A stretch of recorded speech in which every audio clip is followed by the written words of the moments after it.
أعوذ بالله من الشيطان الرجيم. بسم الله الرحمن الرحيم. ولقد آتيناك سبعا من المثاني والقرآن العظيم. ہمارا آج کا سبق سورہ حجر آیت نمبر 87 سے شروع ہو رہا ہے. وَلَقَدْ آتَيْنَاكَ سَبْعًا مِّنَ الْمَثَانِي وَالْقُرْآنِ الْعَظِيمِ. جو مضمون چل رہا تھا وہ نبی علیہ الصلوۃ والسلام کی تسلی کے حوالے سے چل رہا تھا، اور اوپر کی آیت مبارکہ جو ہے یہاں سے ایک تسلی کا مضمون شروع ہوا تھا. فَاصْفَحِ الصَّفْحَ الْجَمِيلَ ان ربک هو الخلاق العلیم. یہ تسلی کا ایک مضمون تھا. تسلی نمبر 1 تھی کہ آپ نے درگزر کرنا ہے، آپ نے اپنے اوپر دھیان دینا ہے، آپ نے لوگوں کی باتوں پہ غور نہیں کرنا. فاصفح الصفح الجمیل، درگزر کا معاملہ کرنا ہے. یہ پہلی تسلی. دوسری تسلی، تسلی صرف زبانی کلامی نہیں ہے، بلکہ اس کے اندر کچھ اور چیزیں بھی اللہ رب العزت نے شامل فرمائی ہیں کہ صرف ایسے زبانی کلامی تسلی ہم آپ کو نہیں دے رہے، بلکہ ہم نے آپ کو تسلی کے اعتبار سے کچھ چیزیں بھی عطا کی ہیں، اور وہ قرآن مجید ہے، اور وہ تسلی کا سامان ہے. اور پھر یہاں پر تسلی صرف نبی علیہ الصلوۃ والسلام کو نہیں ہے، بلکہ تسلی جو ہے وہ نبی علیہ الصلوۃ والسلام کو فالو کرنے والے ہیں ان کو بھی ہے. جو جتنا زیادہ فالو کرتے ہیں ان کو اس حساب سے ایک تسلی ہے. تو یہاں سے شروع ہو رہی ہے تسلی نمبر 2. وَلَقَدْ آتَيْنَاكَ سَبْعًا مِّنَ الْمَثَانِي. وَلَقَدْ آتَيْنَاكَ، وَلَقَدْ کا ایک ترجمہ ہم نے تیار کیا ہوا ہے بلا شبہ، تحقیق. سچی بات یہ ہے، ٹھیک ہے. تحقیق کے جو تھوڑی گاڑی پرانی اردو میں ہے وہ تحقیق کے، آج کی اردو کے حساب سے بلا شبہ. اور سچی بات یہ ہے کہ وَلَقَدْ آتَيْنَاكَ، اور سچی بات یہ ہے کہ آتَيْنَاكَ، ہم نے آپ کو دی ہیں. آتَيْنَاكَ، ہم نے آپ کو دیا ہے. تو آتَيْنَا، ہم نے آپ کو دیا ہے. اور چونکہ آگے کا جو مضمون ہے وہ اس طرح کا ہے، تو اس وجہ سے ہم لفظ مؤنث کا ترجمہ کرتے ہیں کہ ہم نے آپ کو دی ہیں. سبعا من المثانی، سبعا 7 کو کہتے ہیں، 7 کی عدد کو سبع کہتے ہیں. سبعا من المثانی، 7 آیتیں. ٹھیک ہے. من المثانی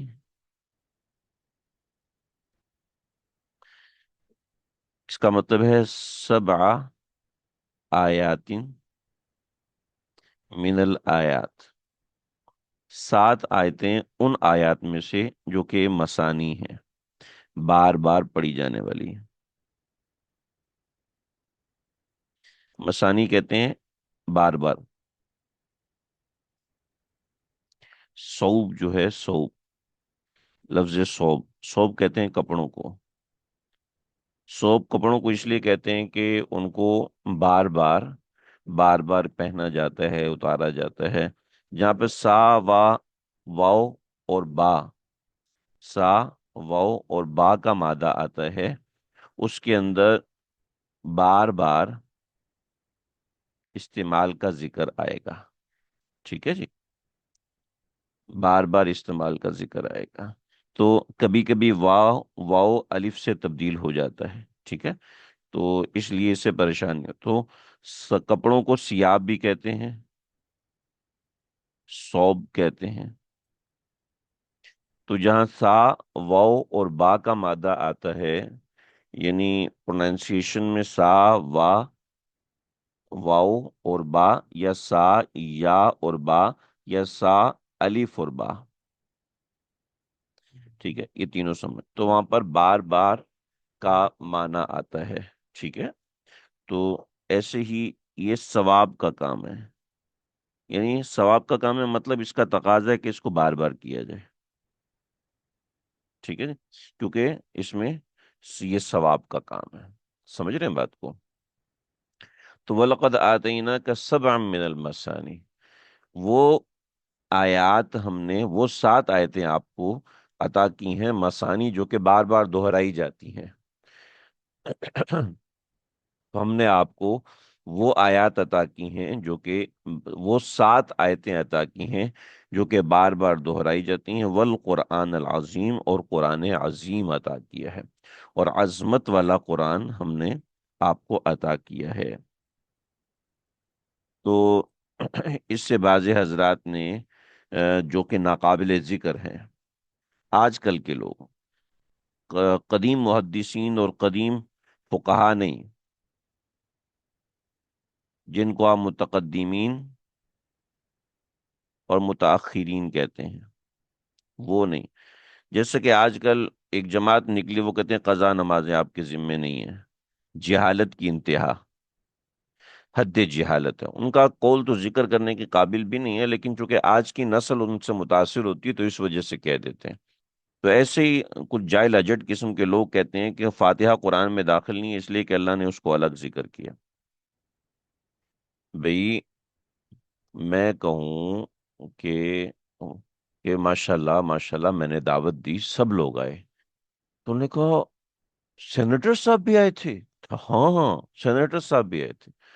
تو یہ سینیٹر صاحب کو عزت دی جا رہی ہے یا پھر لوگوں سے ہی نکالا جا رہا ہے کہ وہ جانور ہے، کوئی انسان ہی نہیں ہے، وہ لوگوں میں شامل نہیں ہے بلکہ وہ جانوروں میں شامل ہے؟ ایسا ہے؟ انڈرسٹوڈ بات ہے، جب کسی کا اسپیشلٹی کے ساتھ ذکر کیا جاتا ہے تو اس کی اہمیت بتانا مقصود ہوتا ہے، اس کو اس درجے سے نکالنا مقصود نہیں ہوتا۔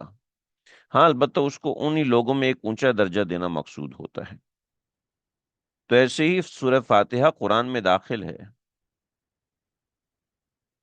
ابھی جو ہم نے جو دوسرا ترجمہ قرآن کیا ہے، اس کے اندر جو میرے ایڈمن ہیں انہوں نے نکال دیا، انہوں نے سورہ بقرہ سے شروع کیا، تو میں نے ان کو خاص تاکید کی فاتحہ سے شروع کرو بھائی، لوگ پتہ نہیں یہ سمجھیں گے شاید میں بھی ایسا ہی کر رہا ہوں۔ تو تو مسانی کا ہی ترجمہ بتایا ہے، آپ شاید دیر سے آئے ہیں۔ دہرائی جانے والی، یہ لفظ ثواب، صوب، سیاب، یہی تو بتایا کہ سا، وا، واؤ اور با، یا الف اور یا آتا ہے تو اس کے اندر تکرار کا مادہ ہوتا ہے، تکرار کا معنی ہوتا ہے، یہی تو بتا رہا ہوں۔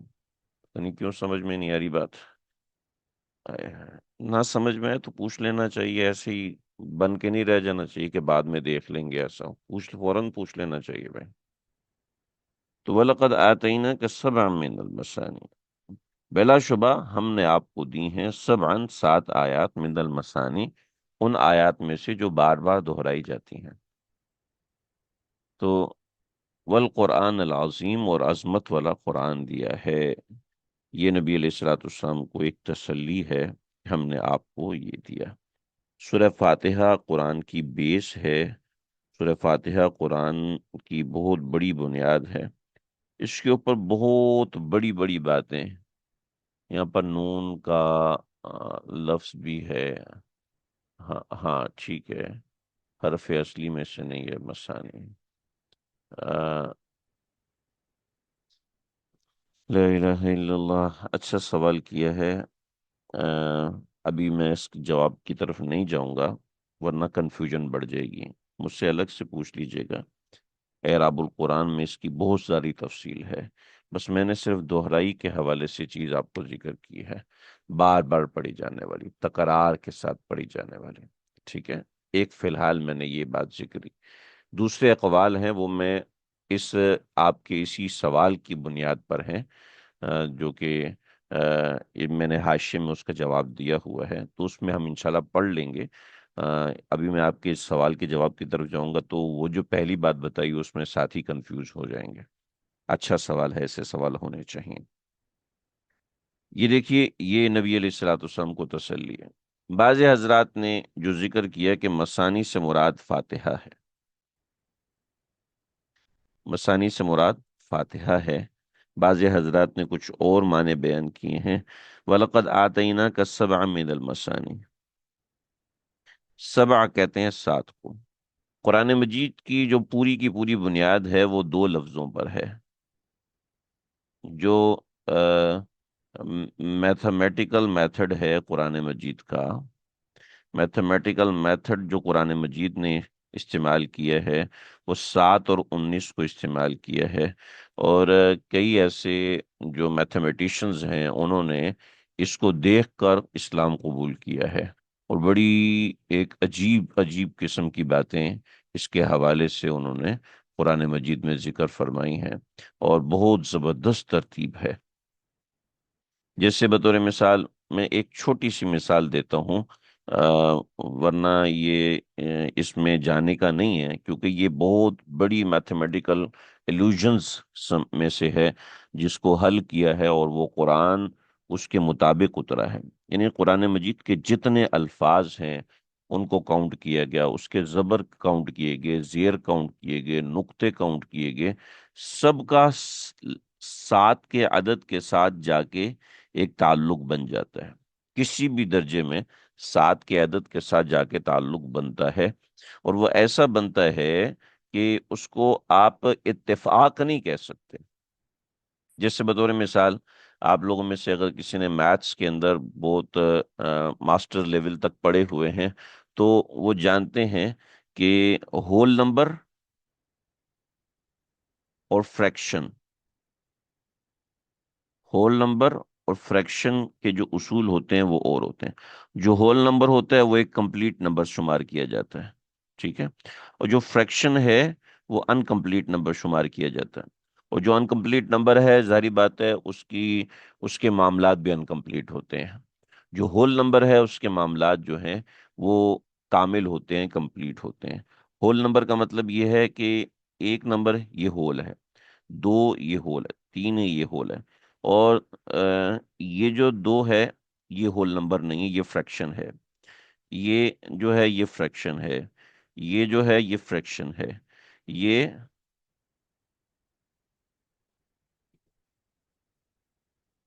یہ فریکشن ہے، ہول نمبر نہیں ہے۔ تو ہول نمبر ایک کامل نمبر ہوتا ہے، اس میں کوئی نقص نہیں ہوتا، کوئی کمی نہیں ہوتی۔ تو قرآن مجید جس بنیادوں پر ہے وہ ایک ہول نمبر ہے، اور اس ہول نمبر کا جو معاملہ ہے وہ بڑا ایک عجیب ہے۔ بطور مثال بطور مثال قرآن مجید میں جو صورتیں ہیں وہ 114 ہیں، اور فاتحہ کا پہلا نمبر ہے، ٹھیک، صورتیں 114 ہیں، فاتحہ کا پہلا نمبر ہے۔ اس کو اگر 7 سے آپ تقسیم کریں گے تو اس کا جواب 163 آئے گا، جو کہ ایک ہول نمبر ہے، اس میں کسی درجے کی فریکشن نہیں ہے، ہول نمبر ہے، ٹھیک ہے۔ اب یہ جو عدد ہمارے سامنے آئے، ایک سورہ فاتحہ سورت نمبر 1، اور کل صورتیں 114، ان سب کو کاؤنٹ کریں، ٹھیک ہے، تو یہ 7 بنتا ہے، ٹھیک ہے، 7 بنتا ہے، اور سورہ فاتحہ کی آیات جو ہیں وہ 7 ہیں، ٹھیک ہے۔ یعنی ایسا ایک زبردست سیٹ اپ بنتا ہے، اور بطور مثال 23 سال میں 114 صورتیں نازل ہوئیں، اگر ان کو 7 سے آپ تقسیم کرتے ہیں تو جواب آتا ہے 3302، ایک ہول نمبر ہے، ٹھیک ہے۔ لیکن اگر آپ اس کو الٹا کر دیتے ہیں 41132، اس کو 7 سے تقسیم کرتے ہیں تو بھی ایک 5876، یہ بھی ایک ہول نمبر آتا ہے، اس میں فریکشن نہیں۔ اسی طریقے سے چلتے چلے جائیں، ایک بہت لمبی ایکویشن سالو کی ہے، کچھ میں نے اپنے پاس لکھی ہوئی ہے، مگر اس میں سے میں کچھ چیزیں آپ حضرات کی خدمت میں پیش کی ہیں، ایک دو چیزیں میں نے پیش کی ہیں۔ یعنی میرے پاس بھی وہ جو ایکویشن ہے وہ 12 سلائیڈز کھلی ہیں ابھی تک، مزید تقریباً وہ کافی لمبی، کوئی 50-60 سے اوپر سلائیڈز ہیں جو میں لے نہیں سکا، صرف جو ہے وہ 12-13 سلائیڈز ہیں، ان میں سے یہ پہلی سلائیڈ میں نے آپ کے سامنے پیش کی ہے۔ تو وَلَقَدْ آتَيْنَاكَ سَبْعًا مِّنَ الْمَثَانِي، قرآن کی جتنی بھی بیس ہے وہ لفظ 7 کے اوپر آ کے ٹک جاتی ہے، اور ایسا یعنی آپ خود سمجھیے کہ یہ تو میں نے صرف صورتوں کا ذکر کیا، پھر عدد کا بھی ذکر ہے، پھر حروف کا ذکر ہے، پھر الفاظ کا ذکر ہے، پھر کلمات کا ذکر ہے، پھر لفظ دنیا، لفظ آخرت، بسم، اور الناس، ٹھیک ہے، بسم اور الناس. جیسے بطور مثال قرآن مجید کا سب سے پہلا جو لفظ نازل ہوا ہے وہ اقرا، ٹھیک ہے. اقرا جو ہے وہ 3 مرتبہ نازل ہوا ہے، ٹھیک ہے. اور قرآن مجید کا جو سب سے آخری لفظ نازل ہوا ہے وہ لا یظلمون نازل ہوا ہے، وہ 15 مرتبہ نازل ہوا ہے. دونوں کو ملائیں تو 315. 315 کو 7 سے تقسیم کرتے ہیں تو 45 آتا ہے، ایک ہول نمبر آتا ہے. تو یہ ہول نمبر کے حساب سے ایکویشنز بن رہی ہیں، ٹھیک ہے. ایسی قرآن مجید کا پہلا لفظ ہے بسم، ٹھیک ہے. بسم 22 مرتبہ آیا ہے. الناس، الناس یہ آیا ہے 241 مرتبہ، ٹھیک ہے. اب 241 اور 22، اس کو تقسیم کریں 7 سے تو ایک ہول نمبر جواب میں آتا ہے 3446. 3446 آتا ہے. تو ایسے ہی اب اس کو الٹا کر لیں تب بھی وہی آتا ہے، سیدھا کر لیں تب بھی وہی آتا ہے. وَلَقَدْ آتَيْنَاكَ سَبْعًا مِنَ الْمَثَانِي وَالْقُرْآنَ الْعَظِيمَ. یعنی 7 من المثانی، 7 کے حرف کے اوپر قرآن مجید کی آیات، الفاظ یہ سب ٹکی ہوئی ہیں. اور بہت زبردست ایک سسٹم بنتا ہے، ہول نمبرز کا سسٹم بنتا ہے، پھر الفاظ کے ہول نمبرز کا سسٹم بنتا ہے، پھر تقسیم اور ضرب کا ایک سسٹم بنتا ہے کہ جا کے پورا قرآن مجید ایک ایسی ایکویشن بناتا ہے کہ اس ایکویشن جیسی کوئی دوسری ایکویشن آج تک بننا ممکن نہیں ہے. نہ صرف یہ کہ وہ ایکویشن، ایکویشن کا مسئلہ ہے، ایکویشن کا مسئلہ نہیں ہے، بلکہ اس کے اندر مثالیں ہیں، اس کے اندر قصص ہیں، اس کے اندر عبرتیں ہیں، اس کے اندر جنت ہے، اس کے اندر جہنم ہے. دنیا حیران ہے کہ ایسا کلام جو کہ میتھمیٹیکلی پروف ہو، جو کہ کیمسٹریکلی پروف ہو، جو کہ فزکس کے ڈائمیٹر کے اوپر پورا اتر رہا ہے، جو کہ بایو کے ڈائمیٹرک کے میٹرک کے اوپر پورا اتر رہا ہے، جو کہ حروف اور حروف تہجی اور زبر اور زیر کے اوپر پورا اتر رہا ہے، اور اس کا بیس جو ہے وہ 7 اور 19 ہے. تو یہ ایسی چیز ہے جو کہ دنیا میں ممکن نہیں ہے کہ کوئی دوسرا اس کو کاپی کر سکے. نہ سپر کمپیوٹر اس کو بنا سکتا ہے، اور نہ آرٹیفیشل انٹیلیجنس اس کو بنا سکتی ہے. ایسا زبردست سسٹم یہ قرآن مجید میں نازل ہو. چنانچہ اللہ نے چیلنج کیا کہ اس جیسی ایک آیت بنا کے لے آؤ. نہ آج تک کوئی سپر کمپیوٹر بنا سکا، اور لوگوں نے آرٹیفیشل انٹیلیجنس سے بھی کہا کہ اس کو بنا کے دو، تو آرٹیفیشل انٹیلیجنس نے بھی انکار کر دیا کہ ایسا کلام میں نہیں بنا سکتی. ایسا کلام کہ جس کے اندر ہر نوعیت کی کمپلیشن ہو، ہر نوعیت کے اعتبار سے اس میں طاقت بھری ہوئی ہو. تو یہ نبی علیہ الصلوۃ والسلام کو پہلی تسلی ہے. وَلَقَدْ آتَيْنَاكَ سَبْعًا مِنَ الْمَثَانِي. ٹھیک ہے جی. تو 7 من المثانی، 7 من المثانی سے فاتحہ مراد ہے ایک قول کے مطابق. ٹھیک ہے جی. 7 من المثانی سے دوسری مطلب یہ 7 کے عدد کا تکرار کے ساتھ. ہم نے 7 کے عدد کے تکرار کے ساتھ اس قرآن کو نازل کیا، والقرآن العظیم، اور قرآن عظیم کو. بعض حضرات نے کہا فاتحہ مراد نہیں ہے، بعض حضرات نے کہا اس سے حامیم، حامیم سبع مراد ہیں، 7 حامیم مراد ہیں. وَلَقَدْ آتَيْنَاكَ سَبْعًا مِنَ الْمَثَانِي، کہ وہ حامیم بار بار پڑھی جاتی ہیں وہ مراد ہے. ہم لوگ نہیں پڑھتے تو ایک الگ بات ہے، مگر عربوں میں وہ خاص طور پہ پڑھی جاتی تھیں، پڑھی جاتی رہی ہیں. نبی علیہ الصلوۃ والسلام بار بار پڑھتے تھے. بعض حضرات نے کہا نہیں، ابتدا کی 7 صورتیں، ابتدا کی 7 صورتیں جو کہ بڑی بڑی صورتیں ہیں وہ مراد ہیں. بعض حضرات نے یہ کہا. ابن کثیر نے معذرت جو اس کو مظہری نے اس کو تفصیل سے لکھا ہے، اس کو آپ دیکھ لیجئے، انشاءاللہ سمجھ میں آ جائے گا.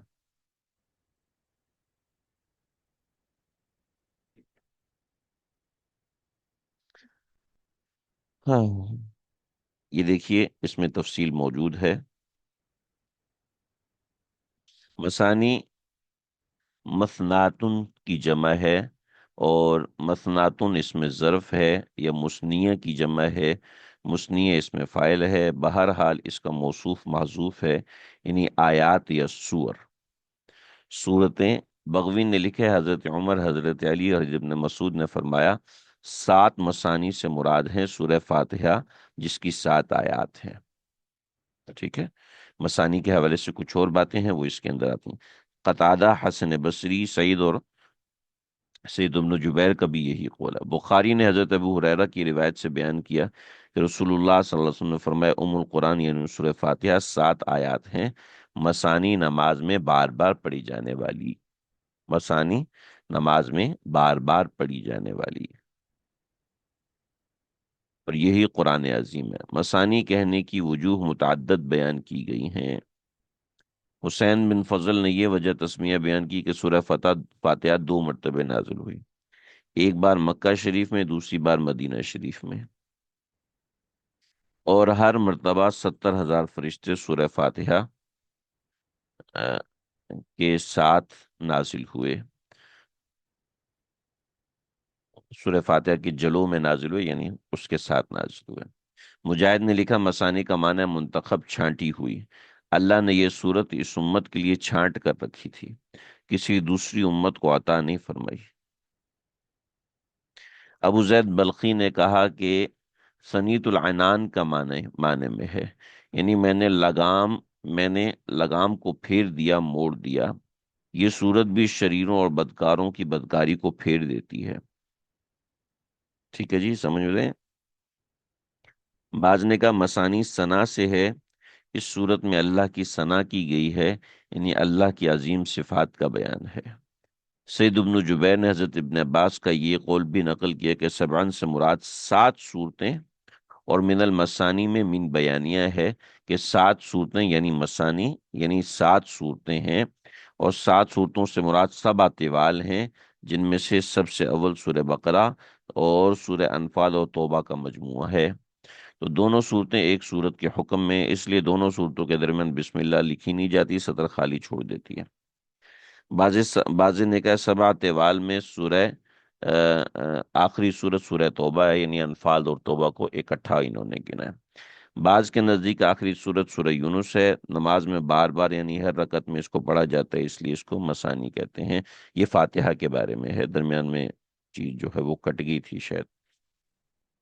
تو یہ مزری کا میں نے خلاصہ لکھا ہے، ساری عبارت میں نے مزری کی نقل نہیں کی، تو بہرحال یہ ہے۔ تو بعض حضرات نے مسانی کو ثوابہ کے معنوں میں لیا ہے، اس میں جو ہے وہ چیز ہے۔ بعض حضرات نے کہ مسانی کو آیات کے معنوں میں لیا ہے، یعنی جو ثنا سے لیا ہے، ثنا کا مطلب ہے بار بار کسی چیز کا آنا۔ بعض نے ثواب کے معنوں میں سے لیا ہے، وہ بار بار کوئی چیز آتی ہے، تو وہ معنی ہے۔ تو بہرحال سبع من المثانی سے فاتحہ مراد ہے، یا یا 7 طوال مراد ہیں، قرآن کی ابتدائی صورتیں، والقرآن العظیم، اور قرآن عظیم آپ کو عطا کیا ہے۔ یہ تسلی نمبر 1۔ اس کے بعد اگلی آیت کے اندر تسلی نمبر 2، تسلی نمبر 2 کے ساتھ ایک تنبیہ بھی نبی علیہ الصلوۃ والسلام کو ارشاد فرمائی ہے، اور اس کے اندر چیز ہمارے لیے بھی ہے اور بڑی اہم چیز ہے، اور سمجھنے کے لیے یعنی امت کے لیے، ہمارے لیے کا مطلب میں نہیں ہوں، امت محمدیہ صلی اللہ علیہ وسلم کو اللہ نے بڑی زبردست تعلیم دی ہے، اس کو ذرا سمجھیے، بڑا اہم مضمون ہے۔ وَلَا تَمُدَّنَّ عَيْنَيْكَ، وَلَا تَمُدَّنَّ عَيْنَيْكَ، تمدن، ہم عام بھی آنکھیں موند لینا،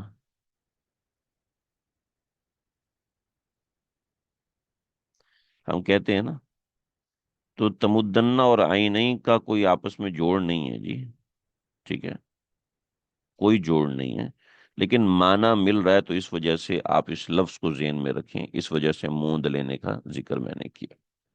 تمدنہ، تمدنہ کا مطلب ہے مدہ، مدہ سے نکلا ہے۔ مدہ کا مطلب ہے جیسے مد ہے لمبا کرنا، تو والا تمدنہ، آپ اپنی آنکھوں کو لمبا نہ کریں۔ کیا مطلب ہے لمبا نہ کریں؟ کوئی سمجھا ہے اس کا کیا مطلب ہوا؟ تھوڑا سا آپ بتائیے، بتائیں آپ۔ آنکھیں لمبی کرنا کیا مطلب ہوگا؟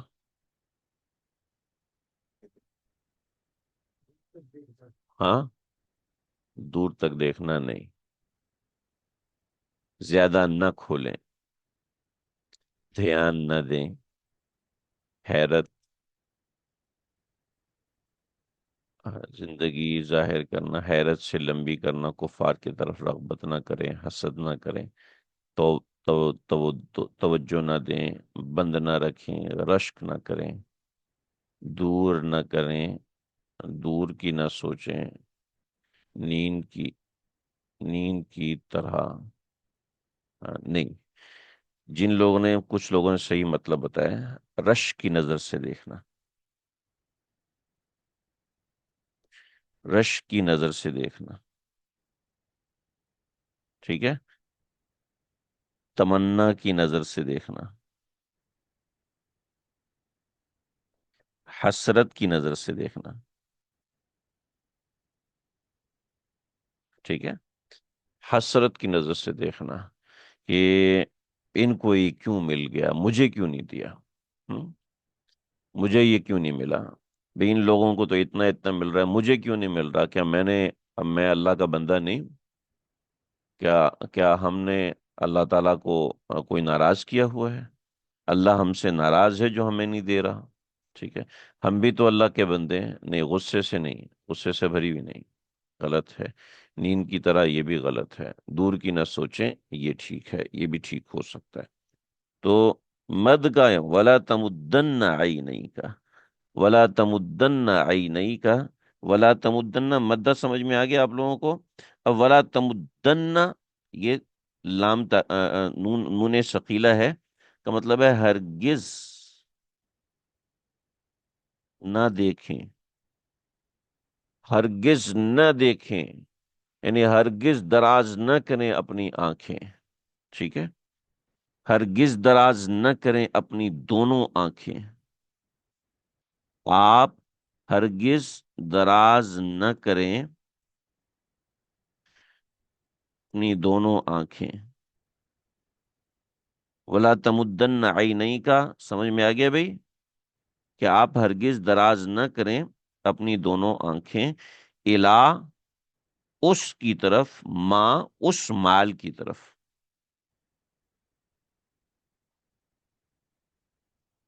عزت، شہرت، اس مال، دولت، عزت، شہرت، نعمت یا نعمتوں کی طرف، ما متعنا بھی، جن نعمتوں سے ہم نے ان کو نوازا ہی ہے، جن نعمتوں سے ہم نے متعنا بھی نوازا ہے، فائدہ دیا ہے، نفع پہنچایا ہے، صحیح ہے بھائی، الا ما متعنا بھی، الا ما متعنا بھی ازواجم منہم، ازواجم منہم، ان کے گروہوں کو،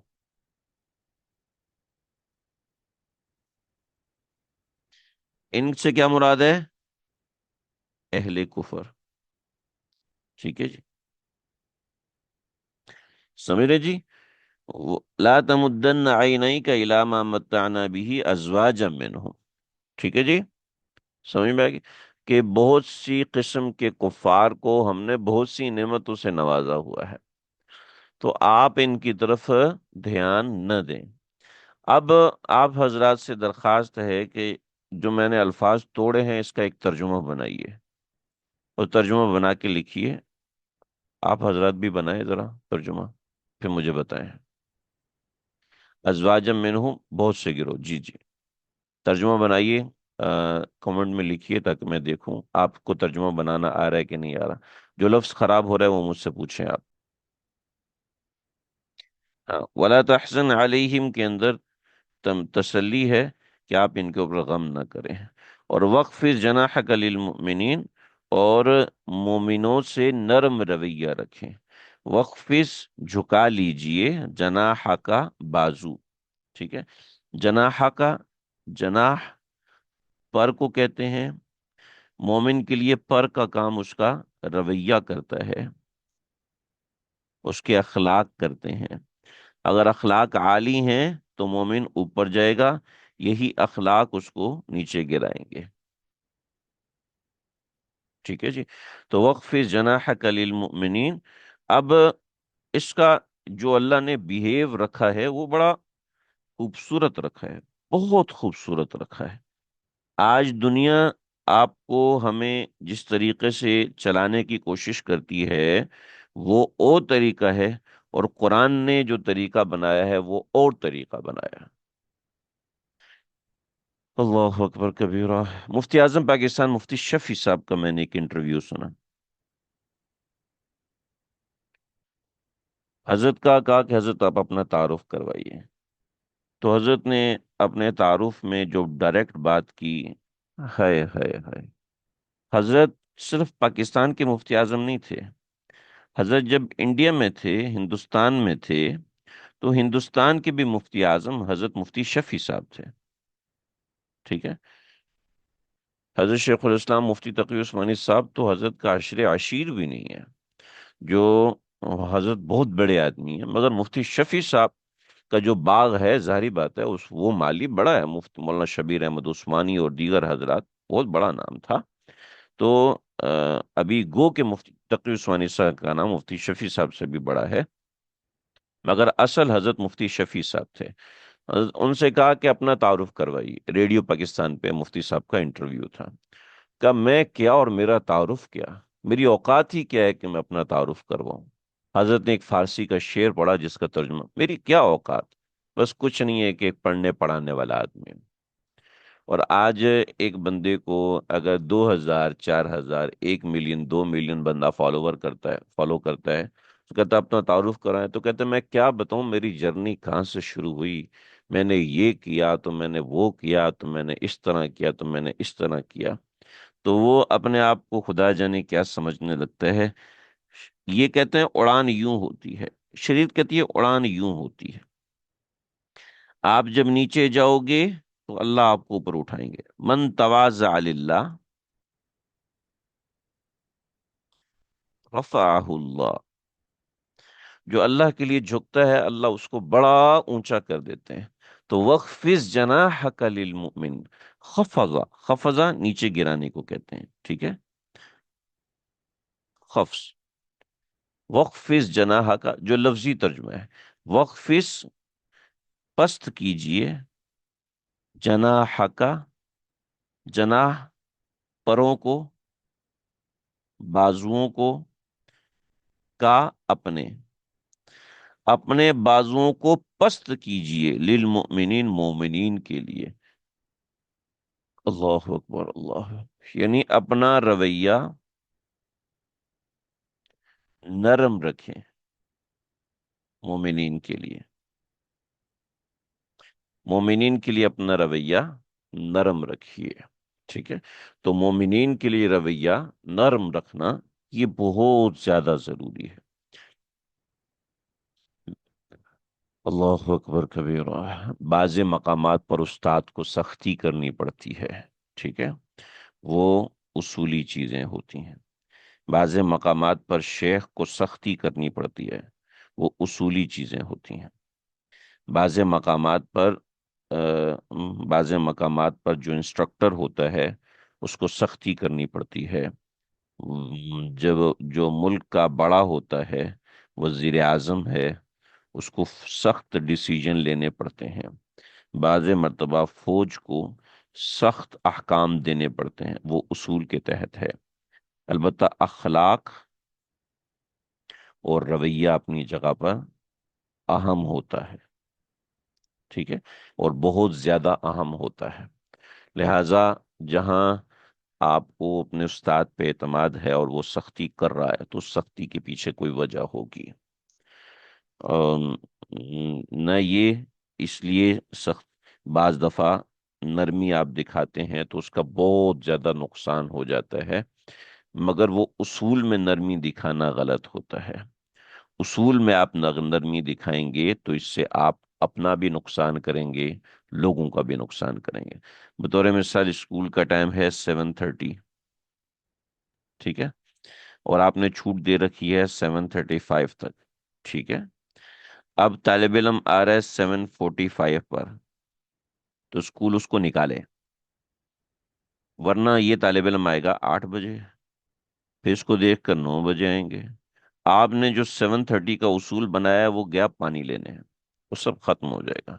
یہاں آپ اصول میں سختی کریں گے. ہاں البتہ یہ نہیں کہیں گے تم گدھے ہو، تم بے وقوف ہو، تم ایسے ہو، تم ویسے ہو. کہ معذرت آپ جا سکتے ہیں، اب کل آئیں. آپ کی یہ چھٹی کاؤنٹ کی جائے گی، آپ کی تنخواہ کاٹی جائے گی، وغیرہ وغیرہ وغیرہ. تو یہاں اصول میں سختی ضروری ہے، رویے میں نرمی ضروری ہے. ٹھیک ہے. اور اصول بڑا بناتا ہے، یہ نہیں کہ بیوی اپنے شوہر پر اصول لگا رہی ہے. ٹھیک ہے. اصول بڑا بناتا ہے. ہاں شوہر بے اصولی کے اوپر بیوی کو یعنی بے اصولی کرنے کے اوپر بیوی کو ضد کرے، یہ درست نہیں ہے. والدین کو تربیت کرنی ہے، والدین اپنی تربیت میں سختی کریں گے، البتہ رویے میں نرمی رکھیں گے. یعنی یہ نہیں کہ تم گدھے ہو، تم فلانے ہو، تم ڈھماکے ہو. گالیاں دینا نہیں شروع کر دیں گے. رویہ نرم ہو لیکن اصول سخت ہو، یہ ضروری ہے.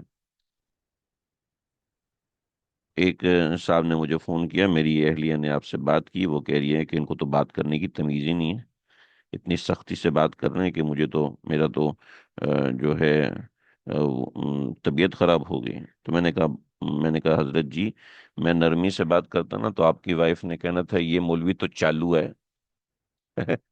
یہ مولوی تو چالو ہے، عورتوں سے اتنی نرم بات کرتا ہے، پتہ نہیں کیا دکھانا چاہتا ہے. میں نے کہا اب سختی سے بات کی تو بدتمیز ہے. تو بھائی اصول کے مطابق ہم بات کرتے ہیں. میں نے آپ کی بیوی کو چھوٹ تو یہ نہیں کہہ دی آپ کا تو دماغ خراب ہے، آپ الو کی پٹھی ہیں، آپ کو شرم نہیں آتی. میں تو ایسا کچھ نہیں کہا. میں نے ان سے کہا کہ بیوی آپ خیریت پوچھنا بند کرو، آپ میری عمر کیوں پوچھ رہی ہیں آپ. میں نے ان کو یہ کہا کہ آپ کا اس سے کیا کام ہے. آپ کو مسئلہ پوچھنا ہے، ہو سکتا ہے میں آپ سے 10 سال بڑا ہوں، ہو سکتا ہے میں آپ سے 10 سال چھوٹا ہوں، لیکن آپ مجھ سے مسئلہ پوچھو نا. آپ اصول سے ہٹ کے باتیں کر رہی ہیں جی، آپ کی مصروفیات کیا ہیں بھئی، آپ کو کیوں بتاؤں میں اپنی مصروفیتیں. تو آپ اصول سے ہٹ کے بات کریں. ہاں میں نے اس کے اوپر ان کو یہ نہیں کہا کہ آپ کوئی چالو عورت ہیں، آپ کوئی گھٹیا عورت ہیں، میں نے ان کو یہ تو نہیں کہا. میں نے کہا بی بی آپ اپنے جو مسئلہ ہے اس کے لیے مجھ سے پوچھیں، 10 دفعہ پوچھیں، 20 دفعہ پوچھیں. تو آپ جب میں ظاہری باتیں نہیں بتایا تو ان کو بدتمیز. تو یہ رویہ اور ہوتا ہے، اصول اور ہوتے ہیں. ٹھیک ہے. تو وقفظ جناحک للمؤمنین، مومنین سے اپنا رویہ نرم رکھیے. مومنین سے رویہ نرم رکھنا، اس کی تعبیر اتنی خوبصورت ہے. وقفظ جناحک للمؤمنین، کہ اپنے بازو نرم رکھیے ایمان والوں کے لیے. یعنی اپنا جانبین، جناح کا بعض حضرات نے معنی کیا ہے جانبین سے.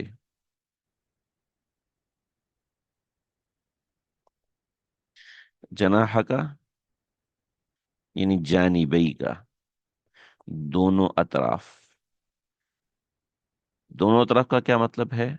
دونوں اطراف کا مطلب ہے چاہے کوئی اخلاق سے پیش آئے اور چاہے کوئی بد اخلاقی سے پیش آئے، آپ کی دونوں جانب اس کے لیے سافٹ ہونی چاہیے. کوئی نرمی سے بات کرے تو بھی آپ نے اصول کے مطابق نرمی سے بات کرنی ہے، کوئی سختی سے بات کرے تو بھی آپ نے ان سے بدتمیزی نہیں کرنی. وقف جناحک قل انی انا النذیر المبین، اور آپ یہ کہیے کہ میں بے شک ڈرانے والا ہوں اور کھلے طور پر ڈرانے والا ہوں.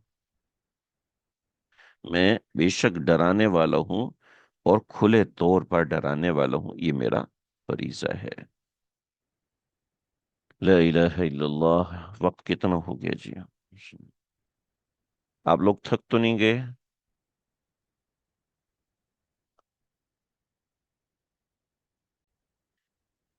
آگے جو بات ہے وہ مقتسمین کی بات ہے. تخفیف دنیاوی کا نمونہ نمبر 3 تھا.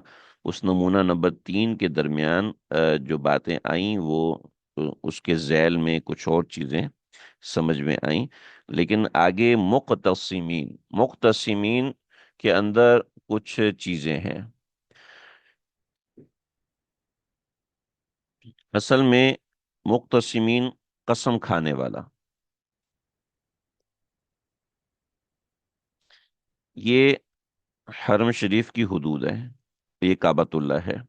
اور حرم شریف کی حدود ڈیوائن ہیں، آج تک ڈیوائن ہیں. اور آج بھی حرم شریف کی حدود واضح ہیں اور واضح کی ہوئی ہیں. اور اس سے پہلے ہی میقات کی حدود ہیں، ان کو بھی واضح کی. تو جو لوگ بھی آتے تھے وہ احرام باندھ کر آتے تھے.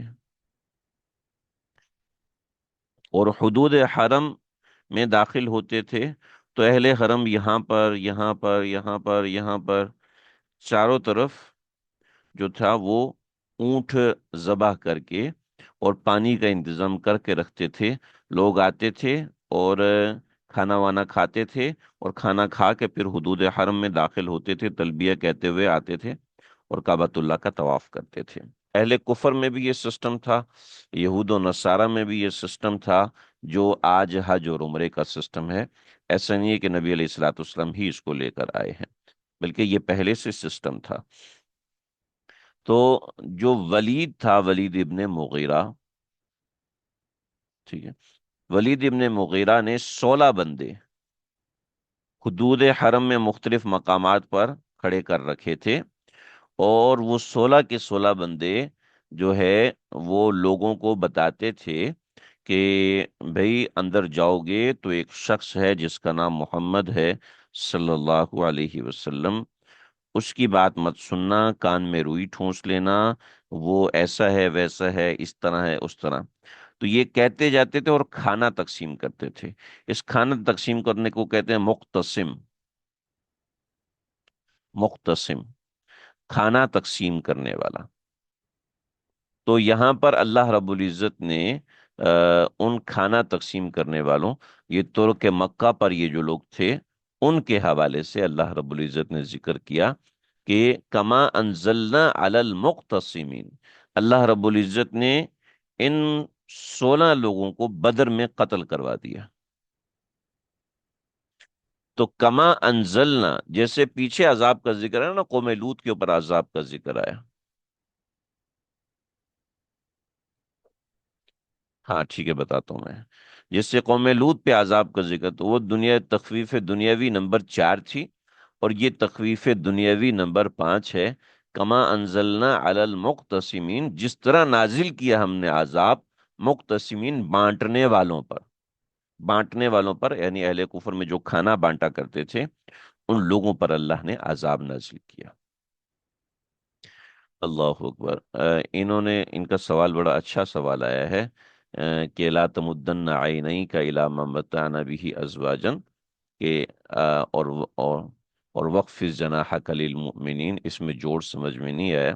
جوڑ بالکل واضح ہے، تھوڑا سا غور کریں گے تو جوڑ سمجھ میں آ جائے گا کہ آپ کا رویہ اہل کفر کے ساتھ ایسا ہونا چاہیے اور رویہ اہل اسلام کے ساتھ ایسا ہونا چاہیے.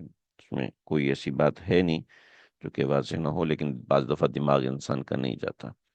تو کما انزلنا، جیسے کہ ہم نے نازل کیا قوم لوط کے اوپر عذاب نازل کیا، ایسے ہی ان مقتسمین کے اوپر بھی ہم نے عذاب نازل کیا، اور ان کو بدر میں قتل ہوئے. یہاں لا تمدن عینیک کا کہ کچھ وضاحت میں نے کی ہے، اس کا بھی اسکرین شاٹ لے لیجئے گا.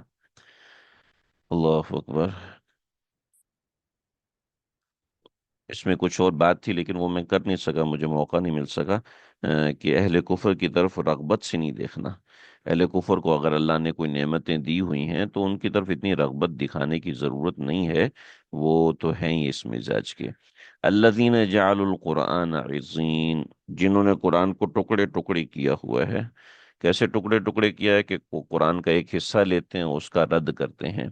قرآن کے فلاں حصے کا رد اس طرح کرنا ہے، فلاں حصے کا رد اس طرح کرنا ہے. تو جعل القرآن، الذین جعل القرآن عضین، جنہوں نے قرآن کو ٹکڑے ٹکڑے کیا ہوا ہے، یہ ان لوگوں کا بیان ہے کہ ان کو بھی ہم نے عذاب سے دوچار کیا. فوربک، قسم ہے تیرے پروردگار کی، لنسألنہم اجمعین، ہم ان سب کو جمع کریں گے، عما کانوا یعملون، جو یہ لوگ کیا کرتے تھے. جو یہ لوگ کیا کرتے تھے، ان تینوں قسم، چاروں قسم کی تخفیف دنیاوی، اور پھر ان سب کو جمع کرنے کا حکم ہے. فریضہ رسالت کا بیان ہے کہ فاصدع بما تؤمر، آپ کو جو حکم دیا گیا ہے اس کے مطابق عمل کیجیے. فاصدع، آپ عمل کیجئے، آپ حکم دیجئے. ٹھیک ہے. فصدع، اصل میں فصدع کا لفظ بہت فصیح ہے. یہ جو صدع ہے، صدع، صدع اصل میں ایک لفظ ہے، صدع الزجاج سے.